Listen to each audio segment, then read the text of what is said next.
మొన్నటి గోటి బిళ్ల చిప్ప బెంగుళూరుకు వచ్చిన సందర్భంగా అత్యుత్సాహం చూపిన యువకులు ప్రభుత్వ, ప్రైవేటు ఆస్తుల ధ్వంసానికి పాల్పడ్డారు. ఇలాంటి చిల్లర చేష్టలు చేసే యువకులకు మర్యాదలు ఎలా ఇవ్వాలో పోలీసులకు తెలుసు. కర్నూలు నగరంలో అర్ధరాత్రి చేసిన విధ్వంసకర చర్యలు చేసిన యువకులను సీసీ ఫుటేజ్ ద్వారా గుర్తించి వారందరినీ పోలీసులు తమ అధీనంలోకి తీసుకొన్నారు. ఇలాంటి యువకులు దేశ భవిష్యత్తుకు ఉపయోగపడే మంచి పనులు చేయాలి కానీ ఇలాంటి నికృష్ట పనులను కాదు.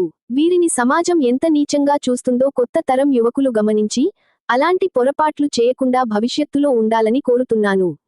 మంచి ఆలోచనలు, ప్రవర్తన కలిగిన యువతే దేశ భవిష్యత్తును తీర్చిదిద్దగలరు. మిత్రులారా, దయచేసి సబ్స్క్రైబ్, లైక్, కామెంట్, షేర్ చేయండి.